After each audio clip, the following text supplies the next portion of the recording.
Buenos días, mi nombre es Manuel Camacho, estudiante de Ingeniería Electrónica de la Universidad de Yacambú, y yo les vengo a dar mi defensa acerca de circuitos eléctricos. En este caso yo elegí el ejercicio de Thevenin Norton. Ok, mi ejercicio nos pide que encontremos el circuito equivalente de Thevenin para el circuito que mostramos en la imagen. El circuito que muestra en la imagen es el tercero del número 1, o sea, yo soy el número 1, elegí el tercero, el de Thevenin Norton. Ok, comenzamos.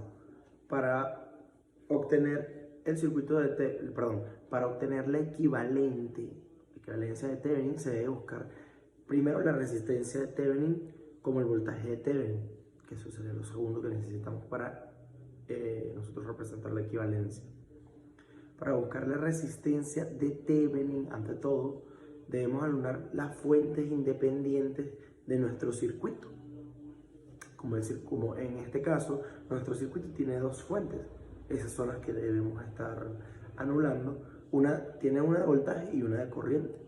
Ambas son independientes por sí solas y la fuente se anula, creando un cortocircuito entre ambas, y la fuente de corriente en este caso se hace un circuito abierto entre estos terminales, y nuestro circuito quedaría como en la segunda imagen que está dentro del archivo que yo les guardé.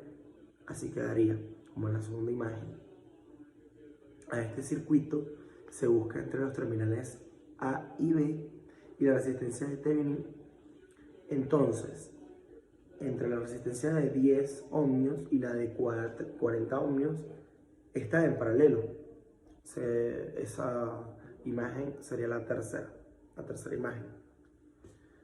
La resistencia de 10 ohmios y la de 40 ohmios quedarán iguales a 8 ohmios.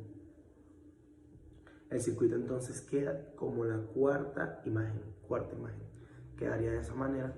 Y ahora se puede observar que el circuito, ok, ahí podemos leer eso, que la resistencia R1 y la de 4 ohmios están en serie, quedando a la resistencia equivalente, que es la resistencia de Thevenin. Esta sería nuestra resistencia de Thevenin.